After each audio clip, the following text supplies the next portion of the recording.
Hello, welcome to Recapping with Delora and Ashley. Please follow us on Instagram, Facebook, and Twitter at Recapping Podcast. Also, comment, rate, and subscribe on your favorite podcast platform. We're on all the things. We would love to hear your ratings of the movies and shows we review. Email us your audio file to recappingpodcast@gmail.com and we will play it during the show. Or DM us on Instagram and we will post and read it on air. Thank you guys so much for listening. Thank you.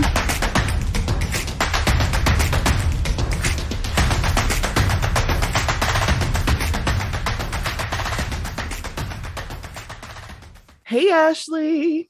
Hey, Delora. How's it going, girl?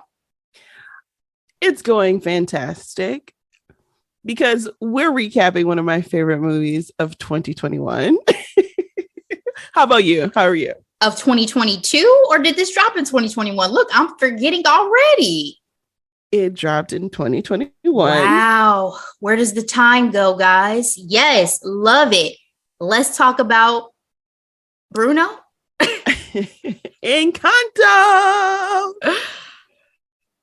Disney's Encanto came out November 24th, 2021 in theaters and became available streaming December 24th, 2021, which was definitely a Christmas gift for my household. It's an hour and 39 minutes.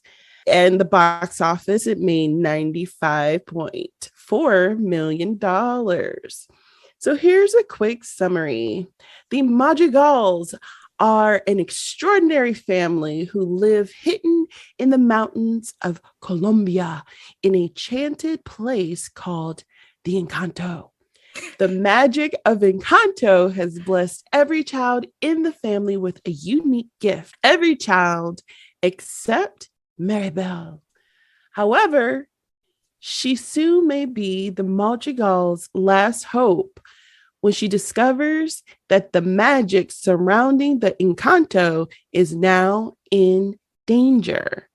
Ashley, they have a wonderful cast.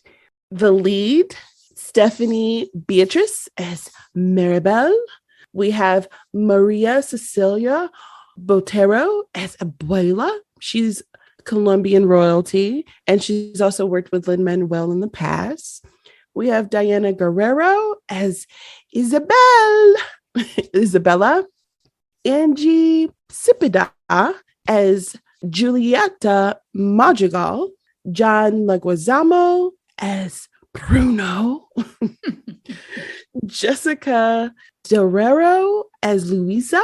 Wilmer Valderrama as Augustine, even though he's a Madrigal, which is interesting because the husbands are all Madrigals. Anyway, yeah. I guess they said we're the ordinary people, so we got to take y'all last name.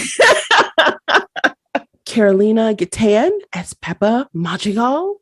Mauro Castillo as Felix. We have Adisa as Dolores.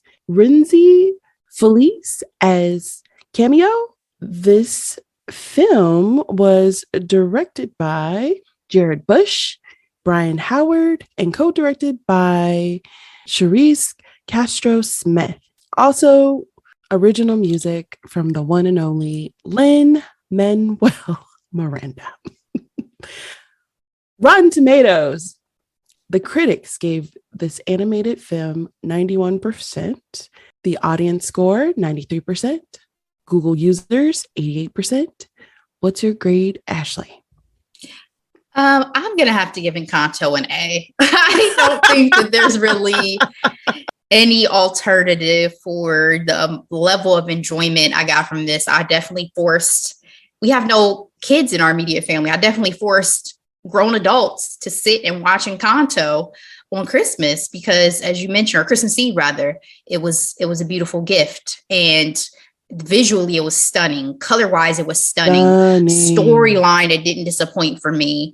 I really enjoyed it. I mean, and the level of detail now that Pixar is able to do with their animation, like even down to like, this isn't Pixar. This isn't. It's just regular Disney. It's Disney. It's Disney's 60th animated film. Well, y'all must have learned some things between y'all because listen, the level of detail from the hair movement to even the little baby hairs you can see on people's arms and the back of their necks. I'm like, my God, y'all have really taken this thing to the next level. So I just loved it. I have no bad words to say about Encanto. It was a delight. And it's one of those I think I'll be watching for years to come. What about you? Absolutely. Surprisingly, I did not love Encanto the first time I saw it. The music weren't instant bops for me.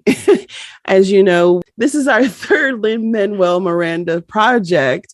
And with In the Heights as well as Vivo, those songs were instant bops for me. Whereas songs like Pressure and just all the songs, it just took a minute to marinate, but boy, oh boy, once I watched it. So, I mean, I can't even tell you how many times I've watched it courtesy of my little one. And then even myself, there are moments in this movie where I get teary-eyed every time just because of the deeper meaning or the deeper conversations that are being had. So this film gets an A for me for sure.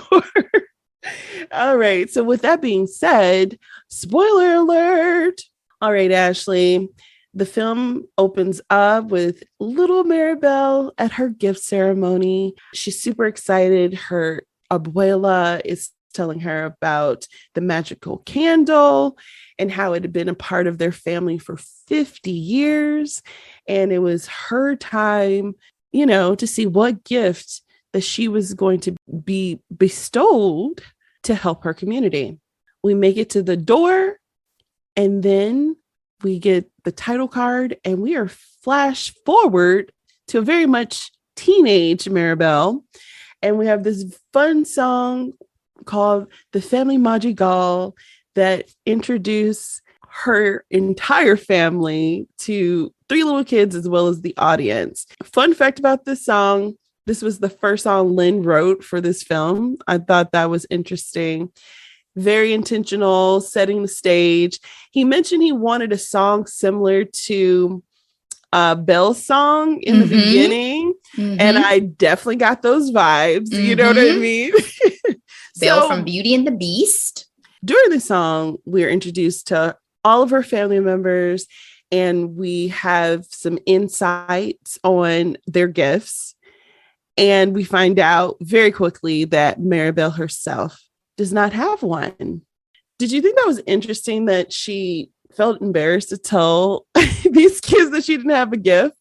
No, because kids are shady. Like, I love kids because they're so blunt and they're so honest. But like when one of the kids said, maybe your gift is being in denial, I literally wrote the shade. Like, it was hilarious, though. It was so funny. And I mean, when you have a whole town set up based off of your family's magical abilities, that makes sense. So out of the family, did you have a favorite gift or, one that you would want? Absolutely. I would want the ability to heal, like flat out. Because not to say that some of the gifts of the family were frivolous, because I don't think any of them were frivolous, but I think that is such a rare and helpful gift to be able to preserve the health of the town in terms of the people. So yeah, it would be healing for me. What about for you? Oh, that's a great question. I think maybe shape shifting, just because if I wanted to fly, I can turn into a bird or something. It's interesting you say that because you never saw him turn into animals, did you? You only saw him turn into other people. Yeah, and it's probably that. But if he can turn into animals, then I might have to change my answer because I want to be a bird so bad. Like, I want to be able to fly so bad. I know that sounds weird, but you guys know what I mean. Like, if somebody were like, if you could come back as an animal, I absolutely want to be a bird so I can get the F up out of here. That's what I want to do. I'm only going to come back down when I want to deal with y'all. Okay. So who had the worst gift? definitely the aunt who had the ability to control the weather, but they never showed her like Storm and X-Men where you see her controlling any of the weather of the town. You only ever see her walking around and it varying based on her mood. So it just always seemed kind of like, no, I wouldn't want a storm cloud hanging over me every time I get upset. So for me, it's probably Dolores' gift because it's like, I wouldn't want to hear everybody's business. Like, but you notoriously say you're nosy, so you don't think you want to hear? I'm actually not that nosy. I'm nosy, not with personal stuff, you know what I mean? For like what we talk about in our hot topics and quick headlines, I'm definitely nosy when it comes to that type of stuff. But no, I'm actually quite to myself. I'm always the last on the freaking phone call line. I think Dolores' gift would bother me just because I think it would be so fascinating for me for a while. It might get old, but how would for a little bit it would be interesting. That's my issue. I mean, she seemed at peace. So however she done figured it out, I guess we'd have to figure it out because I don't know if there's a time and a place or she kind of tunes into it and, you know, does her thing. But also she's not in the world the way that we're in the world, right? She literally is in this village. So I don't think she has the same level of chaos going on around her as we would if we had that gift living in these United States of America. Very true. There's no planes or trains and automobiles, right? To add to the additional noise. And just all the craziness that people probably just say, you know, like here versus probably in the village. Very true. In our time where the bulk of the film is, Maribel is now a teenager. When we first met her, she was around 7 years old or so. And another Madrigal is... he's going to have his gift ceremony. Antonio, he's at the cutest child. The cutest child. First of all, immensely adorable. Everything from his little curls to his voice. I just could not. Actually, some of my favorite lines he said. So he's feeling the anticipation of the day. The family is all on edge. His mom, especially, because obviously she's his mother. Maribel is trying her best to contribute because, as we mentioned, she does not have a gift of her own, but she just seems to get in the way, so to speak, which plays into the bigger narrative of her character. But one of the things that I really loved about her is how much heart she has. And she connects with her family in a way, in some ways, in my opinion, deeper than everyone else because she doesn't have these, you know, extraordinary gifts. So Antonio being extremely nervous about his ceremony because he's concerned, what if it doesn't work like it happened to Maribel? Exactly. She gives him a gift to calm his nerves. And he was like, I wish you had a door. And then when he told her, I need you, I was like, yo, go hold that baby's hand. The cutest. The cutest. Do you feel like Maribel was dealing with PTSD walking with Antonio to the door? I don't think it was necessarily PTSD, but we saw that she was definitely the flashes of thoughts about her ceremony and what happened. And I don't think she probably was as nervous as her family was about what was going to happen so much as like, you know, probably more mixed feelings because if it does work for him, then what was wrong with me? So I feel like she probably had much more conflicted feelings than everybody else did in terms of what was going to happen. But I also think to your point about her being so sweet and being so like there for her family, she was so selfless in that moment, right? Because she was dealing with a lot and dealing with the emotions, and she still put that aside in front of the whole town to go up here with her little cousin. It was so cute. It was so sweet. It was so endearing. Very endearing. But can you believe they kept her in the nursery with the youngest? That was rude. If you need a sign that says, hey, you're not like one of us, that is definitely one way of doing it. I'm like, they could have did better. You know, made her feel welcome. They still had ABCs and stuff on the walls. I was very disappointed in that. They treated Maribel like she was the help sometimes. And I didn't appreciate that. Not at all. Not at all.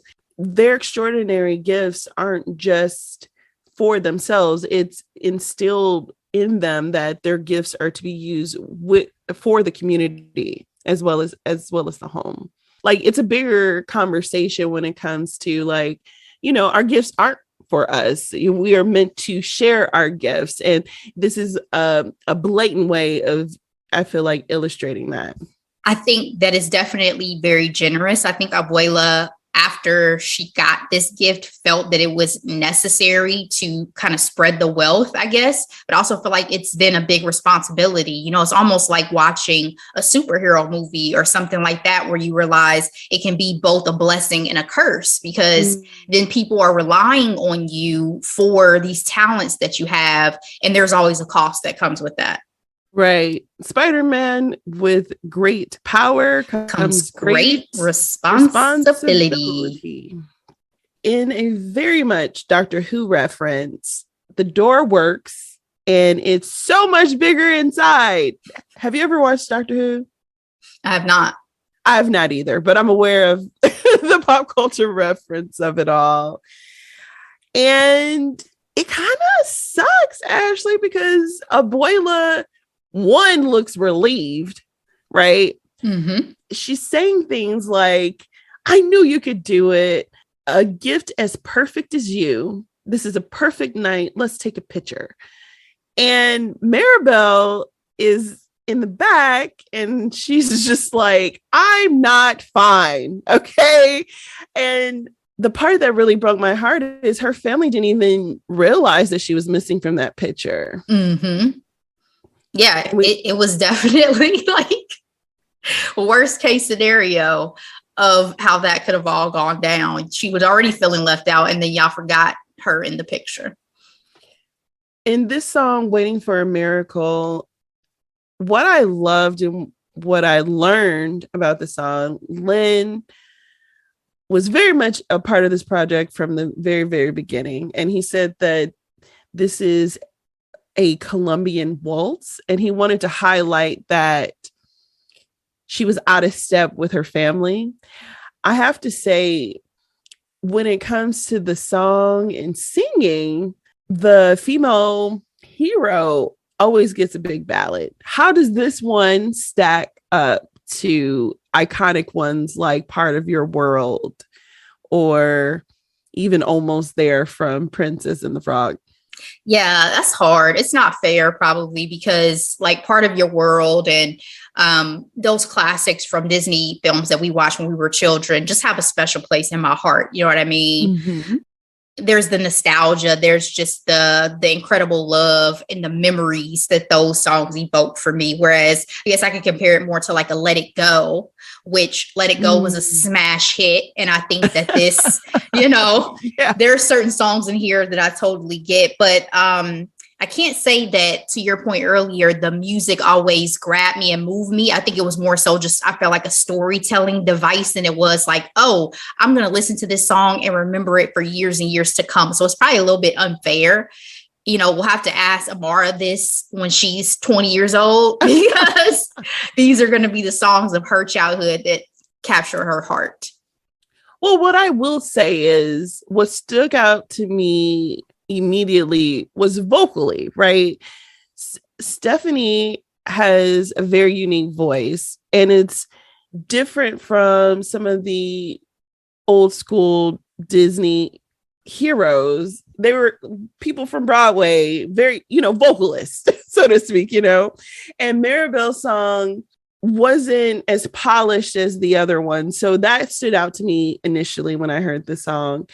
But then when you hear the song, it's beautifully written in terms of the lyrics, and it breaks my heart every time.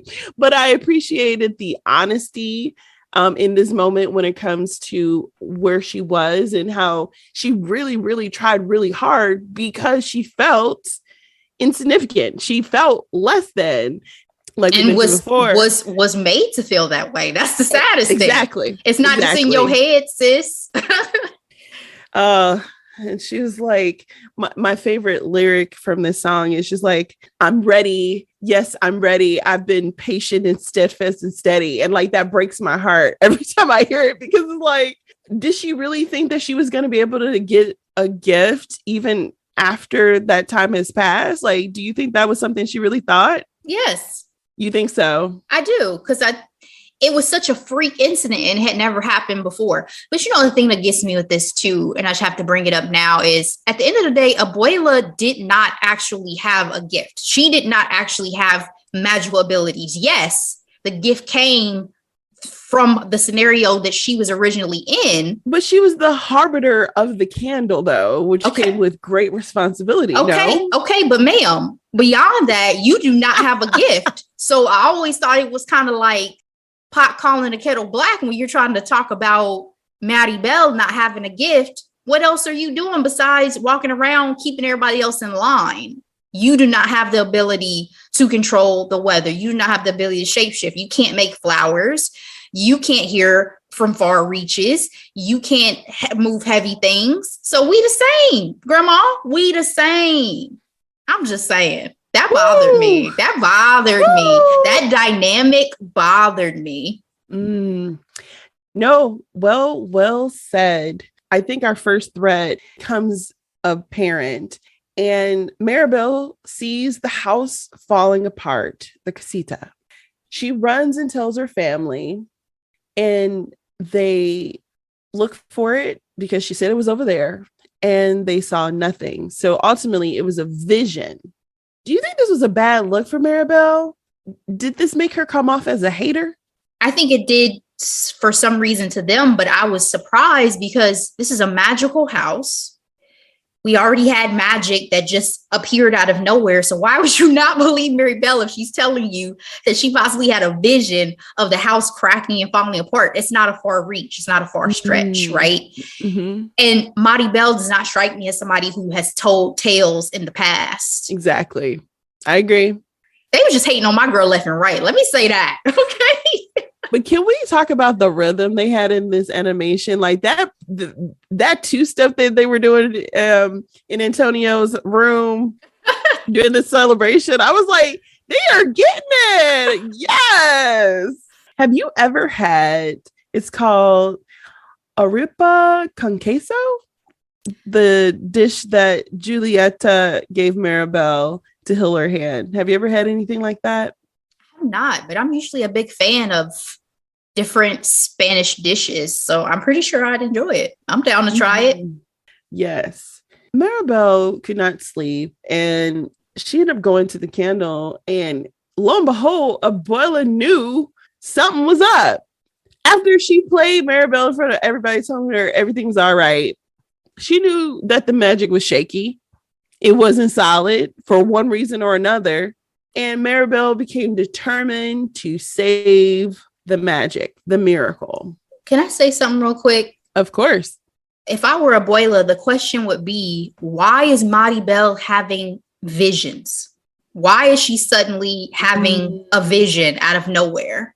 Is that her gift that we never explored? Like, that's not normal. Very true. In her search of saving the miracle, she talks to Dolores, who hears everything. Dolores tells her that her sister Louisa has been freaking out lately. She can hear her twitching asleep. Maribel meets up with Louisa, and Louisa, in so many ways, tells her about the pressure that she's under with the song called Pressure. One of the things that I loved about this song, because you and I know what it's like to have a lot of pressure on our shoulders, right? My favorite part is the bridge of the song when it says, but wait, if we essentially let go of this pressure, would that leave room for joy and relaxation? Like, I'm like, if that ain't a word, I don't know what is. This song could have gone into Vivo for me. It was such a similar like cadence and mood to me for some of the music of Vivo, but this was probably, besides We Don't Talk About Bruno, this is probably my favorite song. Is it? Mm-hmm. It was a bop. It was a bop. There was resistance in the animator's room about Louisa's appearance. So we all know that her gift is strength. and she literally can pick up an entire church and rearrange it. They didn't want her to look muscular, and they had to fight for her end result look. Are you surprised that we still have to deal with different body images of women, even in animation? Is it surprising? Yes, but unfortunately, as we've seen, people get upset when certain animated characters are no longer sexualized. From Lola Bunny to, a few examples over the last couple of years, and that's strange to me. So, it's just an unfortunate thing that no matter what, whether it's animated or not, the female form is scrutinized. And it's interesting that they had to fight. Who were they? They were fighting against whom? The Disney executives not wanting her to be that way? That's a great question. It was just a highly contentious conversation within the animators and I believe like the directors to get the final look for Louisa in this particular conversation. So Louisa gives Maribel the tip of looking into Bruno's tower because he apparently had a vision before he disappeared. She goes into his tower. It's giving real Indiana Jones feels for me. And she finds his It reminded vision. me of the Cave of Wonders in Aladdin. Oh, yes. I can see that. Also was surprised that the casita couldn't help Maribel once she got to Bruno's tower. It was like, you're on your own, sis. And that was treacherous. One thing you have to give for Maribel, she's very brave. Very, very. And if she didn't have love from her family, she had a really close connection with the house. Did you notice that? Absolutely. Again, I think it speaks back to your point about she's able to form deeper connections with things because she has not had these gifts to distract her, or that she has the responsibility to carry for the betterment of the family and of the town. Yes. Excellent point. She finds the vision already. It's broken up and she's in the center of it in a broken casita. That would have scared the shit out of me. Yes. But the part that I didn't appreciate is the fact that it's either whole or broken. I'm like, pick one. This in the middle of the road situation is a no-go for me. Maribel makes it back to her room. And guess what, Ashley? We're going to talk about Bruno. I love this song, obviously, because it's a bop. I lost my mind on Dolores' part. I was not ready. A couple of fun facts about this song. The lady who voiced Dolores is known as the reggaeton princess. So she was ready for this. Okay. But looking at Billboard here, We Don't Talk About Bruno has ruled the Billboard Hot 100 song chart for the 5th week. It has surpassed the two previous Disney number one, A Whole New World and Let It Go, combined. Ashley, I love this song so much because the visions that they said that he had weren't even that bad. He said my fish would die. Next day, it's dead. Like, yeah, that's kind of how it goes. That's how that cookie crumbles. It's just so catchy. I think that's the thing. It's just one of those songs that once you hear it, it just kind of gets stuck in your head. The no. Like, it's just, it's just such a good song. But to your point, my thought, especially just about the whole Bruno situation, is like, y'all ain't shit, man. Like, how y'all gonna say we don't talk about a family member as if he is this dark force? Like, we're talking about he turned into Darth Vader in Star Wars or something. Like, the man had visions of the future. That was his gift. He told you guys what they were, and then suddenly he disappears and we just don't talk about him anymore. Like, are y'all not concerned about what happened to your family member? He's a freaking triplet. Like, that is your only brother. It was just so concerning to me. Like, really? We don't talk about Bruno. Okay. All right. That's messed up. That's what I was thinking. Yeah. My grown age. That's what I was thinking. And Lynn mentioned that he's like, the song is about a family member that you don't talk about, but of course, everybody talks about them all the time. Have you ever experienced that in your family? I can't say that there is anybody that we don't necessarily talk about or that has been that type of person. But we have had a family member, unfortunately, who's like disappeared, and we to this day know where she is. So that's kind of strange in the same way, but it's not like we don't talk about her situation. So no, can't say I've experienced that. What about you? Yeah, but that family member was pretty toxic with legit track record. So Maribel finds out very quickly that Bruno is somebody she doesn't need to really hang out with. She has the last vision and she tells her father, and her father tells her not to tell anybody, but of course, Dolores. I don't think there's anywhere you can hide from Dolores, is there? That's a very, very valid point. Yeah, I have no idea.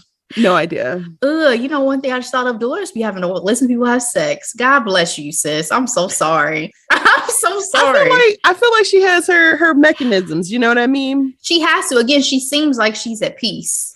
She does, surprisingly, right? Mm-hmm. So the other big thing that's going on with this family is Isabel is supposed to get married to a local gentleman, and he's supposed to propose that night. And of course, with hot gossip that juicy, Dolores couldn't help herself, and it just fell apart. In addition to the house visibly cracking, like everybody saw it finally. Louisa is having a breakdown because I forgot to mention this earlier. She's freaking out because she did feel weak. So something is going on with the miracle at the casita. As I mentioned, the engagement was a disaster. They did not get engaged. And Maribel noticed that the rats took the vision from behind the wall. She meets the notorious Tio Bruno, Uncle Bruno, for those who don't know Spanish, which I technically don't, but I do know the basics. We find out that Bruno is not the scary monster that lives under the bed. He just lives behind the walls. Not creepy at all. Not creepy at all. I think it's worth mentioning. I saw this in one of my YouTube videos when preparing for the recap. Maribel and Camilo are around the same age. So Camilo had a very large part, and we don't talk about Bruno, talking about he's 7-foot frame, rats along his back. He didn't know nothing. He only was going off of hearsay because Bruno left right after Maribel's gift ceremony, and obviously it went bad. So it's amazing how family gossip also needs to be researched, because none of that stuff is true. And it's also like playing telephone. Once somebody tells somebody something, then it morphs into something else. This Bruno scene was pretty hard and difficult because he obviously still loved his family. He didn't go far. He just didn't want to, quote unquote, be a bother to them. Justice for Bruno. Were you surprised that he was so superstitious? I didn't know if the superstition was always there or if he went a little cuckoo for Cocoa Puffs living behind the walls all these years. I literally put in my notes, how would Bruno not have gone crazy? Because, I mean, he's not interacting with anybody but rats. Right. For at least 10 years? At least. Yeah, I don't think I could have made it. I mean, that's a hell of a solitary confinement sentencing. But it was heartbreaking when you see the table with his little name written there on the plate. Like it made me feel some type of way, because I was just like, again, the family somehow we don't talk about Bruno, and he's sitting there looking at y'all eat dinner every night, eating y'all meals through the crack of the wall, just hoping and wishing to belong. That's heartbreaking. Girl, tragic. Maribel convinced Bruno to have another vision because she is on the mission to save the miracle. He has the exact same vision, except there's a butterfly and she has to embrace her sister. So up until this point, Maribel kind of looks at her oldest sister, Isabella, with disdain because she's the quote unquote perfect one. Did you ever feel some kind of way about Abuela favoring Isabella out of like all the cousins? I don't even think that was necessarily the vibe that I got, that she favored her most. I think that it was just like, it was her time to have the spotlight because she was the next one who was going to carry the lineage of the family by getting married and having children. Mm-hmm. So I saw it more in that way. And I think that spoke to Abuela's character throughout, right? She wanted to do whatever was supposed to be for the better good of preserving the family, of preserving the gift and preserving the town. So it made sense. But I mean, me and Abuela was not cool in this movie. So, you know, it is what it is. Girl. Maribel is willing to do anything to save this miracle, including hugging her sister, which their relationship was very cold, very cold. She finds out that being perfect isn't what it's all cracked up to be, because there's still that pressure that Louisa talked about very much on Isabel's shoulders. She finds out that she didn't want to be engaged to this young man, but she was doing it for the family. She's about to be in an arranged marriage, essentially. We have another song to help explain this transition because she created something that she hadn't before. She was known for creating these beautiful pink and purple flowers, but she created a cactus for the first time. And she was so fascinated because it's just different or beautiful in an unconventional way. I thought it was interesting, the choice of like these beautiful, gorgeous flowers and peonies. And then now you're going with cactus, which are spiky and they could potentially hurt you, but they still in their own way are very much beautiful. I mean, I think I love that Isabella speaking her truth allowed her to access a part of herself that she had not yet realized, even having this gift for all these years. Yes. And I think it also added a layer or significance to their relationship, because to your point, they had a very cold relationship before. And we talked about how Maribel, you know, kind of has a deeper relationship with the house, deeper relationship with certain family members. So with this particular sister, you know, she really rubbed up against her.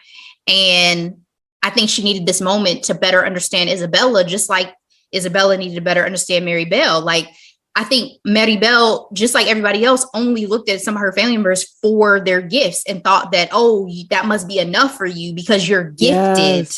Yes. Versus, no, I'm in a prison.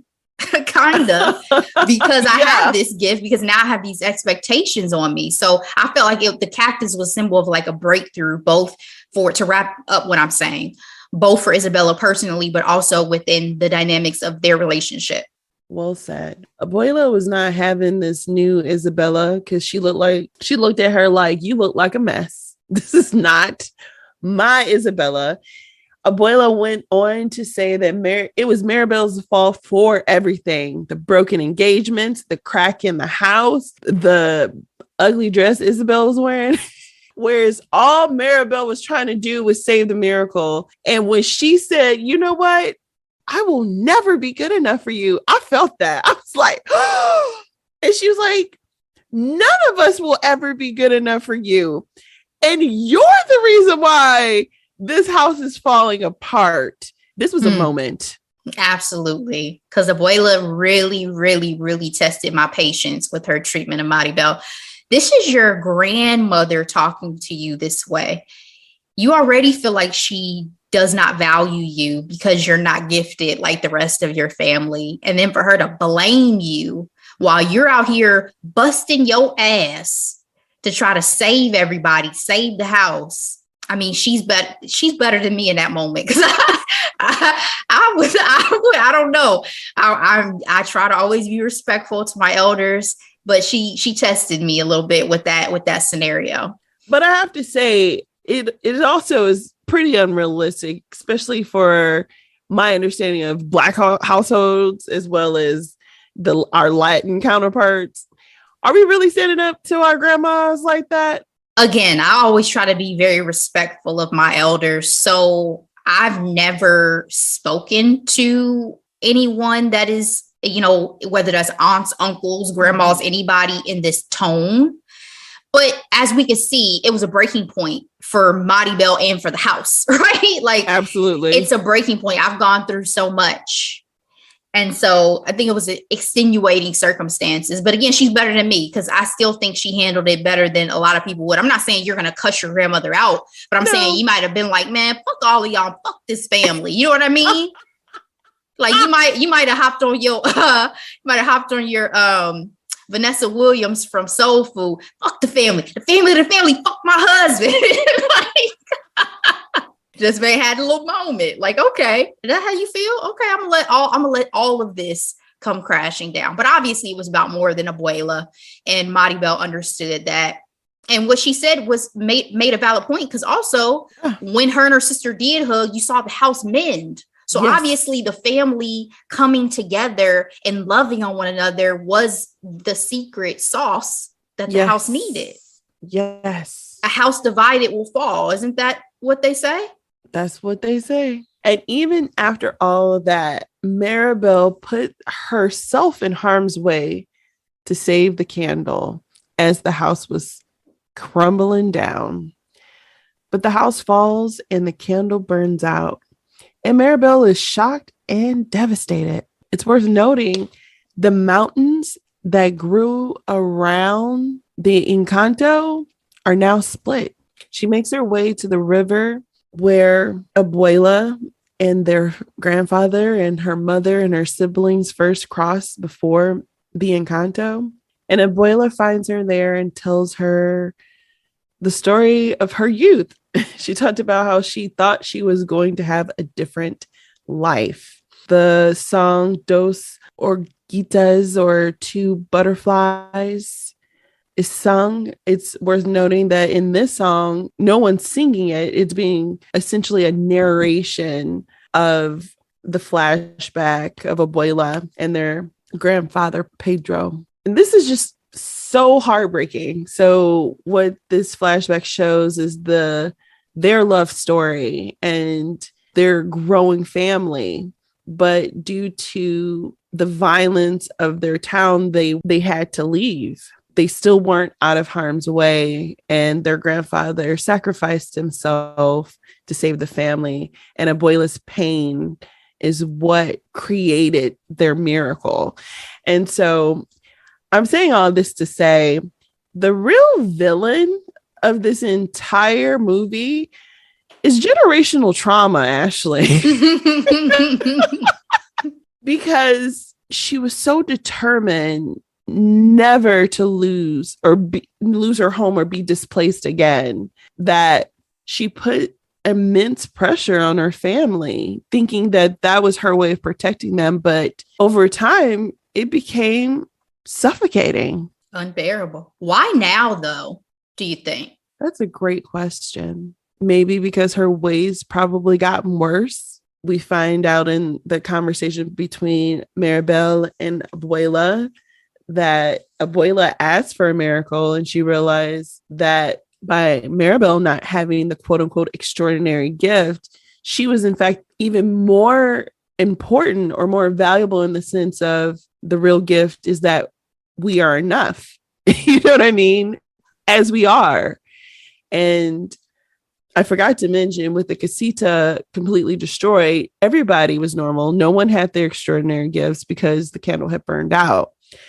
But girl, that scene when Maribel was like, you made us a family, you kept us safe, you protected us, and they had all those butterflies flying, a mess. It was a mess. Oh, but they go back. Bruno comes back into the picture. He is welcomed, and he got a chance to explain himself to the family, and they rebuild. And one of the things that I love the most is the town that they have given so much of their talents to stepped up to the freaking plate and supported them as they rebuild their casita. What were your thoughts at this moment? I needed more justice for Bruno still.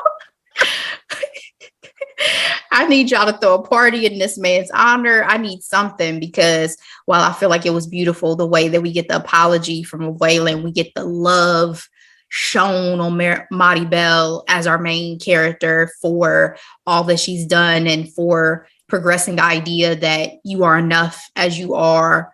You know, Bruno going through 10 years of solitude and all of that, I'd never felt like was fully resolved. Like, he comes back, Abuela hugs him, his sisters hug him, beautiful, yeah. But y'all brother was living behind a wall at his house for a very long time. That's real. And we need to have a conversation. Okay. We need to talk this through.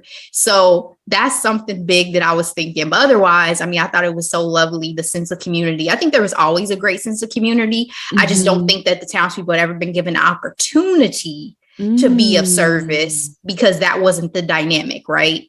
So it was just a beautiful community moment within, you know, the entire village that they lived in, and, you know, very Disney happy ending-esque. But can I say one thing? Disney be setting me up in these movies, because the same way that I felt like when I watched Black Panther and I wish the world of Wakanda was real. I know. When I watched this, I was like, this is so vibrant and beautiful and peaceful. Like, where is this town existing? And where are these miracles, or where's this technology, like in Black Panther, when the ancestors needed it? Like, I wish that somebody could have just had a candle pop up with some magic back in the day. I know. Y'all be setting me up, Disney, but I know it's fantasy.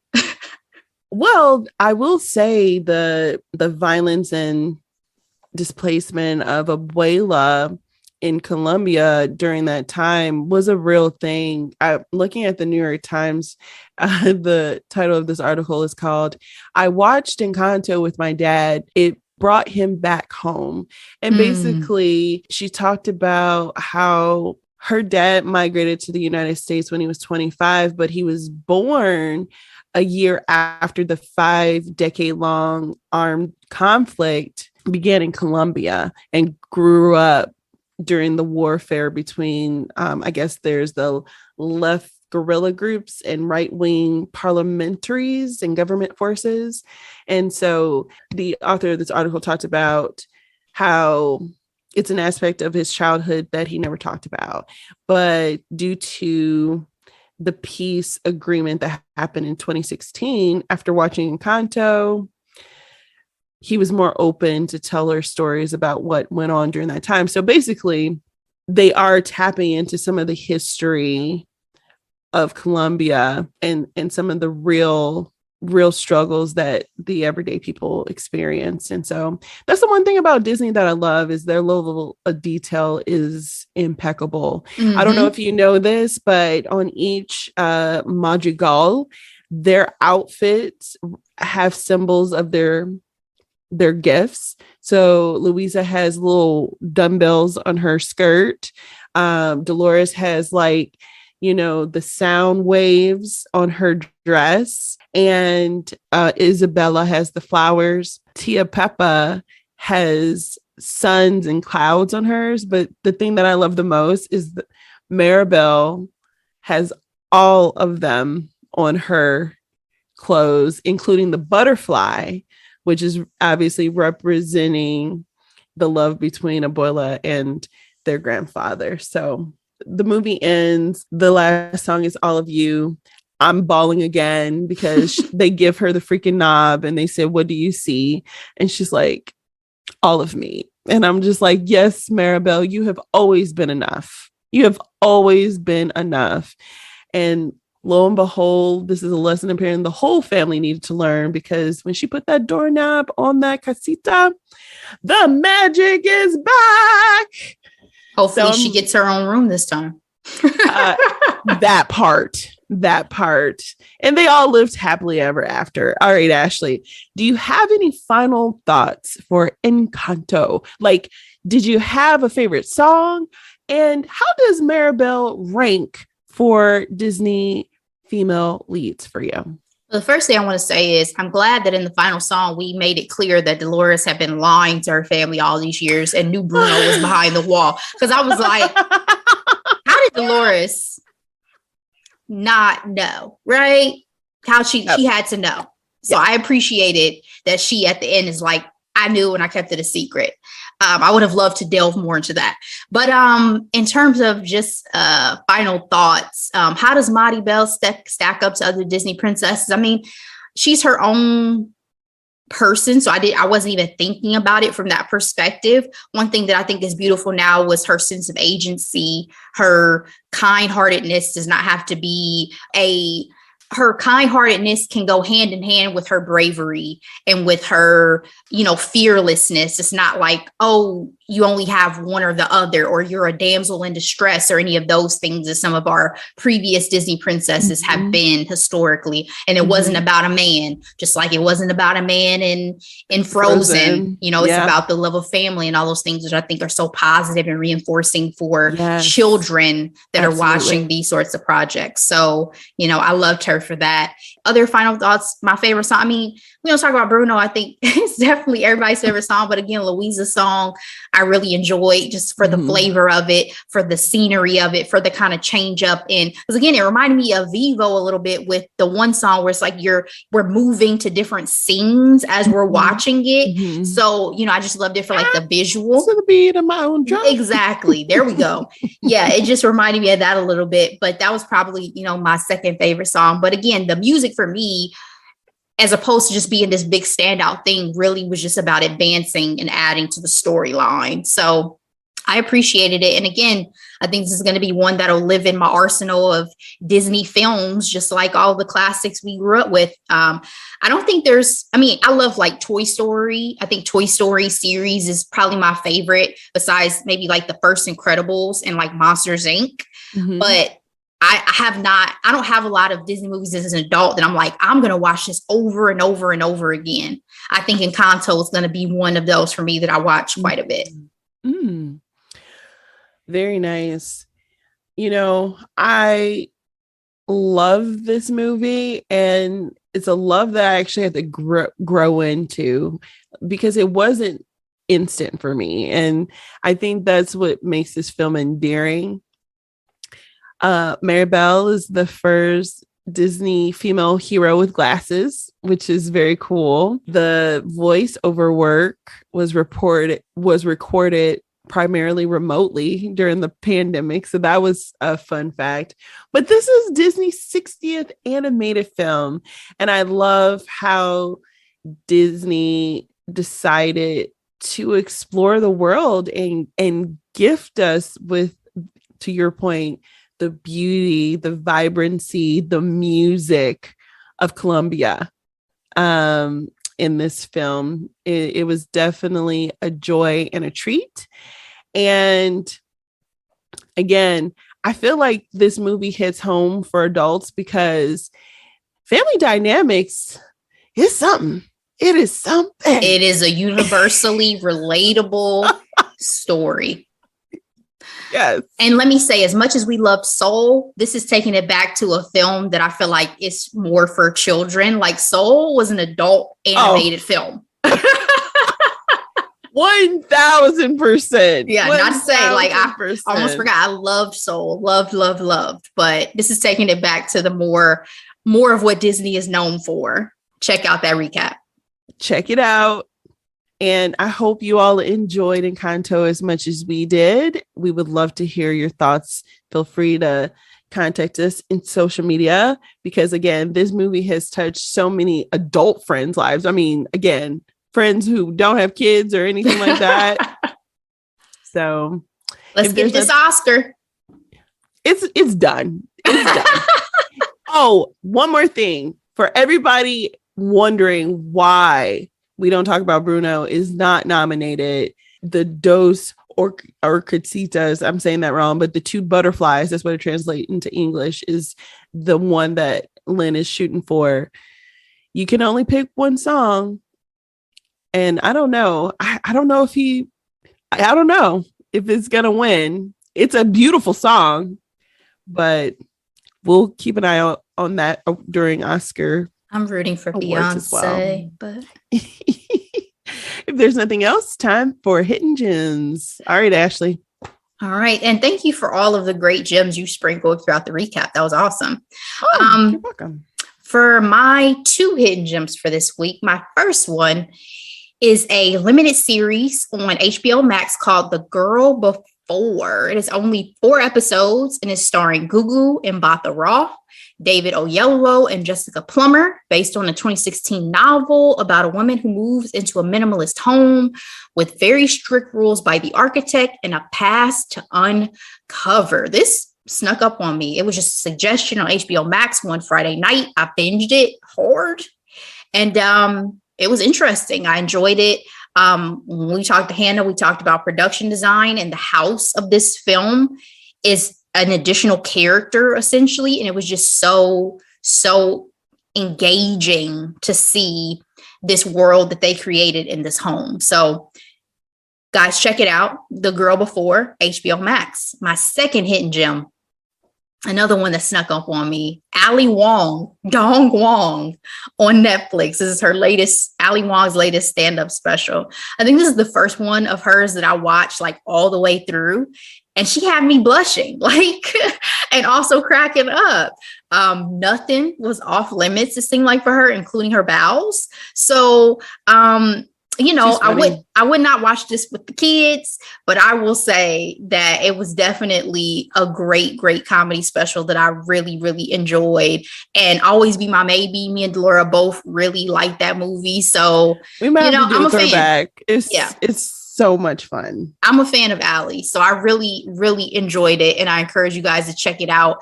Ali Wong, Dong Wong on Netflix. Delora, what you got for hidden gems? I have 3 this week. All right. I've done Jemele Hill is Unbothered podcast before, but this interview that she did with Tabitha Brown, episode 179, Just Being Tab, was really, really good. It just dropped. Tab talks about her journey, how she always wanted to be in the entertainment industry. However, she didn't pop until social media and her vegan lifestyle. And one of the gems that really, hit my heart was, she said, people always say you are what you eat. So she's like, so I choose to eat living, vibrant things. And I was like, bitch. Oh my gosh. I was like, yo.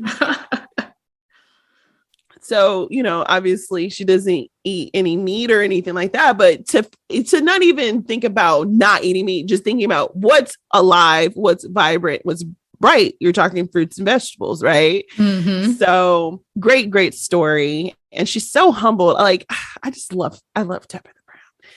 Second hidden gem, it's a song. And I, like every Black mama in America, wake my child up, listen to gospel music every morning before school. And because we got to start the day praising the Lord. Okay.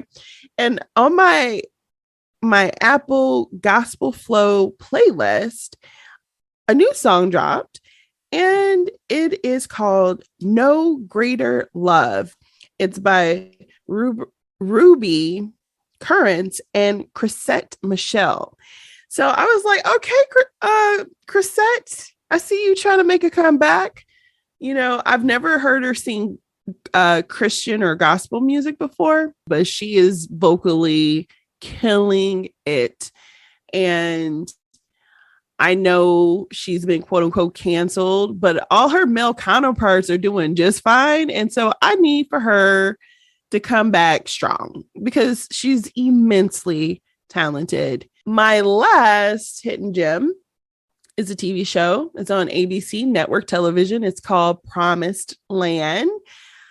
It's about two Latinx families vying for wealth and power in California's Sonoma Valley.